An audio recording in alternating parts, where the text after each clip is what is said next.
नमस्कार दोस्तों, दीपावली वो पावन पर्व है जिस दिन हम दिए जलाकर बुराई पर अच्छाई की जीत का जश्न मनाते हैं। जी हाँ, हर साल खास धूमधाम से मनाया जाने वाला दीपावली का त्योहार 5 दिन तक चलता है। ऐसी बहुत सी कहानियां हैं जो बताती हैं कि दीपावली का त्योहार आखिर क्यों मनाया जाता है।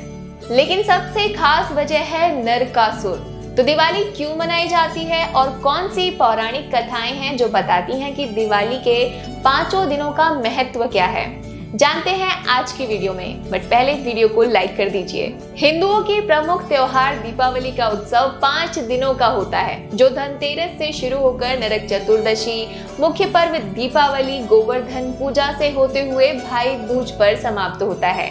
तो शुरुआत करते हैं पहले दिन से। पहले दिन को धनतेरस कहते हैं। शास्त्रों के अनुसार इस दिन समुद्र मंथन के समय भगवान धन्वंतरी अमृत कलश लेकर प्रकट हुए थे। इस वजह से इस दिन को धनतेरस या धन त्रयोदशी के नाम से जाना जाता है। भगवान धन्वंतरी के अलावा इस दिन माता लक्ष्मी, धन के देवता कुबेर और मृत्यु के देवता यमराज की भी पूजा की जाती है। तो अब जानते हैं धनतेरस क्यों मनाया जाता है और इसकी क्या कहानी है। मान्यता है कि भगवान धन्वंतरी को भगवान विष्णु का अंश माना जाता है और इन्होंने ही संसार में चिकित्सा विज्ञान का प्रचार और प्रसार किया, और इसीलिए इस दिन को राष्ट्रीय आयुर्वेद दिवस के रूप में भी मनाया जाता है। इस दिन घर के द्वार पर तेरस दीपक जलाने जाने की प्रथा है। धनतेरस 2 शब्दों से मिलकर बना है, पहला धन और दूसरा तेरस, जिसका अर्थ होता है धन का 13 गुना हो जाना। शास्त्रों में वर्णित कथाओं के अनुसार समुद्र मंथन के दौरान भगवान धन्वंतरी हाथों में अमृत कलश लेकर प्रकट हुए थे। जिस तिथि को भगवान धन्वंतरी समुद्र से निकले वह कार्तिक मास के कृष्ण पक्ष की त्रयोदशी तिथि थी। भगवान धन्वंतरी समुद्र से कलश लेकर प्रकट हुए थे, इसलिए इस अवसर पर बर्तन खरीदने की परंपरा चली आ रही है। भगवान धन्वंतरी के बाद माता लक्ष्मी 2 दिन बाद समुद्र से निकली थी, इसलिए उस दिन दीपावली का पर्व मनाया जाता है। इनकी पूजा अर्चना करने से आरोग्य सुख की प्राप्ति होती है। अब आता है दीपावली का दूसरा दिन। दूसरे दिन को नरक चतुर्दशी, रूप चौदस, काली चौदस या छोटी दिवाली कहते हैं। नरक चतुर्दशी के दिन सूर्योदय से पहले स्नान करके यम तर्पण और शाम के समय दीपदान का बड़ा महत्व है। हिंदू धर्म में ये काफी महत्वपूर्ण त्योहारों में से एक है। नरक चतुर्दशी के पर्व को मनाए जाने के पीछे भी एक बड़ी ही रोचक कथा जुड़ी हुई है। पौराणिक मान्यता के अनुसार प्राचीन काल में नरकासुर नाम के एक राक्षस ने अपनी शक्तियों से देवताओं और ऋषि मुनियों के साथ 16,100 सुंदर राजकुमारियों को बंधक बना लिया था। इसके बाद नरकासुर के अत्याचारों से त्रस्त देवता और साधु संत भगवान श्री कृष्ण की शरण में गए। नरकासुर को स्त्री के हाथों मारने का श्राप था, इसलिए भगवान श्री कृष्ण ने अपनी पत्नी सत्यभामा की मदद से कार्तिक मास के कृष्ण पक्ष की चतुर्दशी को नरकासुर का वध किया और उसकी कैद से 16,100 कन्याओं को आजाद कराया। कैद से आजाद करने के बाद समाज में इन कन्याओं को सम्मान दिलाने के लिए श्री कृष्ण ने इन सभी कन्याओं से विवाह भी कर लिया।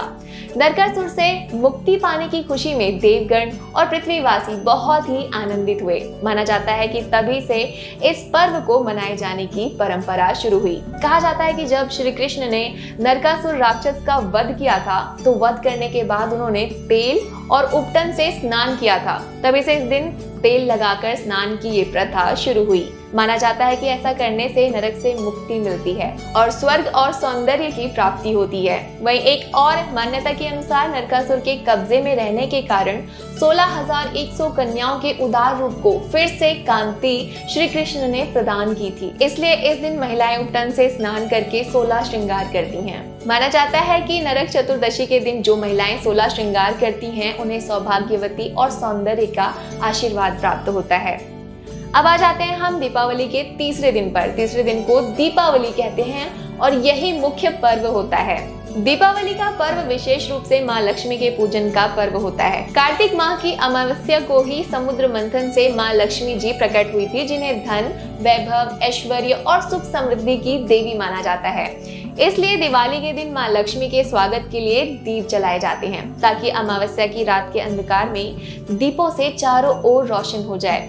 दूसरी मान्यता के अनुसार इस दिन भगवान रामचंद्र जी माता सीता और भाई लक्ष्मण के साथ 14 वर्षों का वनवास कर घर लौटे थे और श्री राम के स्वागत के लिए अयोध्या वासियों ने घर घर दीप जलाए थे और पूरे नगर को दियों से सजा दिया था। तभी से दिवाली के दिन दीप जलाने की परंपरा है।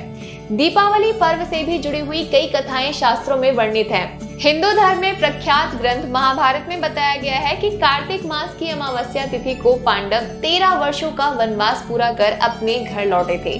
कौरवों ने उन्हें शतरंज में हराकर 13 वर्षों तक का वनवास का दंड दिया था। जब पांडव वापस अपने घर लौटकर आए थे तब उनके घर आगमन की खुशी में नगर वासियों ने दीपोत्सव के साथ उनका स्वागत किया था। मान्यता है कि तब से ही दीपावली पर्व मनाया जाता है। अब कई लोगों के मन में सवाल हो सकता है कि कुबेर जी की दिवाली के दिन पूजा के पीछे क्या वजह है। देवताओं के कोषाध्यक्ष कुबेर देवता बनने से पहले एक चोर थे। जी हाँ, ये सच है। शिव पुराण के अनुसार कुबेर यज्ञदत्त दीक्षित के बेटे थे। तब उनका नाम गुणनिधि था। हालांकि अपने नाम के उलट गुणनिधि अवगुणों के खान थे। वे चोरी जैसे कई गलत काम किया करते थे। इससे नाराज होकर उन्हें पिता ने घर से निकाल दिया। एक दिन गुणनिधि भूख प्यास से तड़पते एक मंदिर पहुंचे और प्रसाद चोरी करने लगे। मंदिर में सो रहे पुजारी को इसकी खबर ना हो, उन्होंने मंदिर में जलते दीपक के सामने अपना अंगोछा लटका दिया। लेकिन ऐसा करने पर दीपक बुझ जाता था। अब वह बार बार दीपक जलाते रहे और वह बुझ जाता। लेकिन गुणनिधि की किस्मत खराब थी। प्रसाद चुराकर जैसे ही वो भागे, कुछ लोगों की इन पर नजर पड़ गई और उन्होंने इन्हें पकड़ लिया। हाथापाई में भूख से बेहाल गुणनिधि की मृत्यु हो गई। लेकिन ये कहानी यहाँ पर खत्म नहीं होती है। भूखे रहकर दीपक जलाने को देख भगवान शंकर ने गुणनिधि को अगले जन्म में धनपति होने का आशीर्वाद दे डाला। कुबेर जी को धन धान्य का देवता माना जाता है। ऐसी मान्यता है कि कुबेर के पास एक ऐसा खजाना है जिससे कितनी भी धन निकाल लिया जाए वह कभी खत्म नहीं होता। जबकि माता लक्ष्मी धन और वैभव की देवी हैं, लेकिन वह चंचला हैं। वे अधिक समय तक एक जगह पर स्थिर नहीं होती हैं। दीपावली पर्व के चौथे दिन पर आ जाते हैं। चौथे दिन को गोवर्धन पूजा होती है। इसे पड़वा या प्रतिपदा कहते हैं। इस दिन गोधन यानी गाय की पूजा की जाती है, इसलिए गौशालाओं में भी इस पर्व को मनाया जाता है। गाय को देवी लक्ष्मी का स्वरूप भी कहा गया है। गोवर्धन पूजा भगवान कृष्ण के अवतार के बाद द्वापर युग में प्रारंभ हुआ। ये पर्व उत्तर भारत विशेषकर मथुरा क्षेत्र में बहुत ही धूमधाम और उल्लास के साथ मनाया जाता है, क्योंकि ये भगवान कृष्ण के लिए मनाया जाता है। गोवर्धन की पूजा की शुरुआत भी द्वापर युग में ही हुई थी, लेकिन इससे पहले ब्रिजवासी भगवान इंद्र की पूजा किया करते थे। तभी कृष्ण भगवान ने ये बताया कि आप लोग इंद्र की पूजा करते हैं, इससे कोई लाभ प्राप्त नहीं होता, इसीलिए आपको गोधन को समर्पित गोवर्धन पर्वत पर जाकर गोवर्धन पूजा करनी चाहिए। भगवान कृष्ण की बात मानकर लोगों ने इंद्र की पूजा करनी बंद कर दी और गोवर्धन पूजा करने लगे। तभी इस बात से क्रोधित होकर इंद्र ने भारी बारिश की और लोगों को डराने का प्रयास करने लगे। इंद्र ने भारी बारिश करके पूरे गोवर्धन पर्वत को जलमग्न कर दिया और लोग प्राण बचाने के लिए भगवान से प्रार्थना करने लगे। कृष्ण ने देखा तो वो इंद्र की मूर्खता पर मुस्कुराए और ब्रिजवासियों को बचाने के लिए पूरा गोवर्धन पर्वत अपनी एक उंगली पर उठा लिया। भारी बारिश का प्रकोप लगातार 7 दिन तक चलता रहा और भगवान कृष्ण ब्रिजवासियों को उसी गोवर्धन पर्वत के नीचे छाता बनाकर बचाते रहे। सुदर्शन चक्र के प्रभाव से ब्रिजवासियों पर एक जल की बूंद भी नहीं पड़ी। ब्रह्मा जी ने इंद्र को बताया कि पृथ्वी पर भगवान विष्णु ने कृष्ण के रूप में जन्म लिया है, तुम उनसे लड़ रहे हो। इस बात को जानकर इंद्रदेव को बहुत ही पछतावा हुआ और उन्होंने भगवान से क्षमा मांगी। इस बात के खत्म हो जाने के बाद भगवान कृष्ण ने सभी ब्रिजवासियों को 7वें दिन गोवर्धन पर्वत को नीचे रखकर ब्रिजवासियों को आज्ञा दी कि अब से प्रतिवर्ष गोवर्धन पूजा उल्लास के साथ मनाओ। तब से लेकर आज तक गोवर्धन पूजा हर घर में मनाया जाता है। ऐसा माना जाता है कि इस दिन खुश रहने वाला व्यक्ति वर्ष भर खुश रहेगा, इसलिए गोवर्धन पूजा करना बहुत ही जरूरी है। तो अब आ गए हैं हम आखिरी यानी कि 5वें दिन पर। इस दिन को भाई दूज कहते हैं। भाई दूज 5 दिवसीय दीपावली महापर्व का अंतिम दिन होता है। भाई दूज का पर्व भाई बहन के रिश्ते को मजबूत बनाने और भाई की लंबी उम्र के लिए मनाया जाता है। पौराणिक मान्यताओं के अनुसार सूर्यदेव और उनकी पत्नी छाया की 2 संतानें थी, यमराज और यमुना। दोनों में बहुत प्रेम था। बहन यमुना हमेशा चाहती थी कि यमराज उनके घर भोजन करने आए, लेकिन यमराज उनकी विनती को टाल दिया करते थे। एक बार कार्तिक माह के शुक्ल पक्ष की द्वितीय तिथि को दोपहर में यमराज उनके घर पधारे। यमुना ने अपने घर के दरवाजे पर भाई को देखकर बहुत ही खुशी जाहिर की। इसके बाद यमुना ने मन से भाई यमराज को भोजन करवाया। बहन का स्नेह देखकर यमदेव ने उनसे वरदान मांगने को कहा। इस पर उन्होंने यमराज से मांगा कि वो हर साल कार्तिक माह के शुक्ल पक्ष की द्वितीय तिथि पर भोजन करने आए। साथ ही मेरी तरह जो भी बहन इस दिन अपने भाई का आदर सत्कार के साथ टीका करे, उनमें यमराज का भय ना हो। तब यमराज ने बहन को यह वरदान देते हुए कहा कि आगे से ऐसा ही होगा।